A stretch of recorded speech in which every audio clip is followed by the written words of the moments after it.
Hello friends, মিনিমাইন্টিক্সের আরও একটি ভিডিওতে আপনাদেরকে স্বাগতম। আজ আমরা জানব এক্সেলে সামিফ ফর্মুলার ব্যবহার। সাম ফর্মুলার ব্যবহার প্রায় আমরা সকলেই জানি। সামিফ ফর্মুলা কখন আমরা ব্যবহার করব তা আজ আমরা জানব। মনে করুন আমাকে বলা হলো টোটাল বার্স কতগুলি বিক্রি হয়েছে। তো সেই ক্ষেত্রে আমি যদি একটা একটা করে যোগফল বের করতে চাই অনেক সময় লাগবে এবং যোগফল কিন্তু ভুল হওয়ার সম্ভাবনাও কিন্তু আছে। তো সেই ক্ষেত্রে আমি সামিফ ফর্মুলার ইউজ করব। তো এখানে টাইপ করব equal to some if first bracket. এবার রেঞ্জে সিলেক্ট করব আমরা এই রেঞ্জটি, কারণ এখানে কিন্তু বার্স কথাটি কিন্তু এখানেই আছে, কমা। এবার ক্রাইটেরিয়াতে লিখব বার্স। বার্স যেহেতু একটি টেক্সট, তাই আমরা টেক্সটটি ডবল কোটের ভিতরে লিখব, BARS, double quote close, comma, sum range. সাম রেঞ্জ যেহেতু আমরা টোটাল প্রাইস বের করব, তাই সাম রেঞ্জে আমরা এই রেঞ্জটি সিলেক্ট করে নেব এবং first bracket close and enter. তো দেখুন বন্ধুরা, আমাদের বার্স টোটাল কত টাকার বিক্রি হয়েছে তা কিন্তু এখানে বেরিয়ে এসছে। এরপর আমরা বের করতে চাইছি চিপসের। এর আগে আমরা বার্সের টোটাল বের করলাম, এখন যদি আমরা চিপসের টোটাল বের করতে চাই তাহলে কিভাবে বের করব? তো আমরা এখানে টাইপ করব equal to some if first bracket, রেঞ্জে সিলেক্ট করব এই রেঞ্জটি, কমা। বন্ধুরা, আমরা যেহেতু এখানে চিপসের টোটাল বের করছি, চিপস কিন্তু চকলেট চিপসও আছে, পটেটো চিপসও আছে। তো আমরা যদি চিপসটি ডবল কোটের ভিতরে শুধু চিপস লিখে দেই তাহলে কিন্তু আমাদের যোগফলটি কিন্তু 0 আসবে। কেমন আমি এখানে দেখিয়ে দিচ্ছি, comma, sum range, first bracket close and enter. তো দেখুন বন্ধুরা, চিপসের টোটাল কিন্তু এখানে 0 এসছে, কারণ এখানে পটেটো চিপসও আছে, চকলেট চিপসও আছে। এখানে চিপস নামে কোনো স্পেশাল কিন্তু কোনো আইটেম নেই। তো আমরা এই ক্ষেত্রে ব্যবহার করব স্টারসের। চিপসের আগে স্টার লাগিয়ে দেবো এবং চিপসের শেষে স্টার লাগিয়ে দেবো।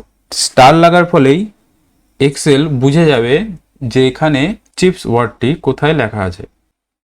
তো চিপস ওয়ার্ডটি এখানে লেখা আছে, এখানে লেখা আছে, এখানে লেখা আছে, এখানেও লেখা আছে, এখানেও লেখা আছে, বা এখানেও লেখা আছে। তো এক্সেল অটোমেটিকলি ডিটেক্ট করে নেবে যে চিপস ওয়ার্ডটি ঠিক কোথায় কোথায় আছে। তো আমরা এখানে সামিফ ফর্মুলাটি ইউজ করলাম কিভাবে? প্রথমে টাইপ করলাম সামিফ ফার্স্ট ব্র্যাকেট, রেঞ্জে সিলেক্ট করলাম এই রেঞ্জটি, কমা, ডবল কোট তার চিপস, তারপরে star, double quote close, comma, sum range, first bracket close and enter. তো দেখুন বন্ধুরা, এখানে কিন্তু আমার টোটালটি বেরিয়ে এসছে। এরপর আমি চাইছি 3 তারিখের টোটাল কত টাকার সেল হয়েছে।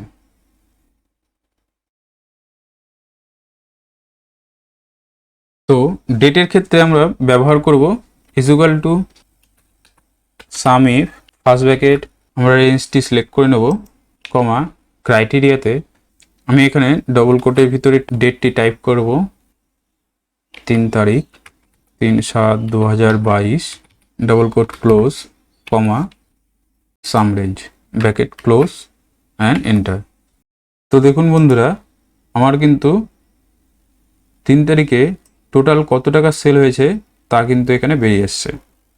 যদি আমাকে বলা হয় 3 তারিখের আগে টোটাল কত টাকার সেল হয়েছে তাহলে আমি কীভাবে বের করব? সেক্ষেত্রে আমরা লেস দেন এবং গ্রেটার দেনের ইউজ করব।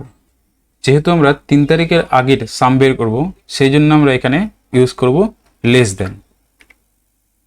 তো দেখুন বন্ধুরা, আমার 3 তারিখের আগে টোটাল যত টাকার সেল হয়েছে তার কিন্তু এখানে টোটাল বেরিয়ে এসছে। মনে করুন আমি 3 তারিখের পরে টোটাল কত টাকার সেল হয়েছে তা আমি বের করতে চাইছি। মনে করুন আমি 4 তারিখ দিয়ে দিচ্ছি। তো বন্ধুরা, আমি এখানে 3 তারিখের পরে কত টাকা সেল হয়েছে সেটা বের করতে চাইছি। তো আমি এখানে ইউজ করলাম গ্রেটার দেন অ্যান্ড এন্টার।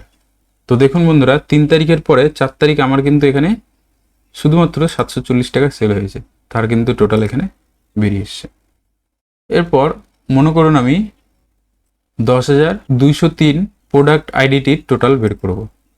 তো সেই ক্ষেত্রে আমরা কিভাবে বের করব, যেহেতু এটা নাম্বারসের মাধ্যমে বের করব, সেই ক্ষেত্রে আমাদের ডবল কোড না ইউজ করলেও কিন্তু আমাদের টোটালি বেরিয়ে আসবে। যেমন SUMIF first bracket product ID range comma ক্রাইটেরিয়াতে টাইপ করব আমি, যেহেতু এখন নাম্বার দিয়ে বের করব সেই ক্ষেত্রে আমরা ডবল কোড ইউজ করতে পারি, নাও করতে পারি।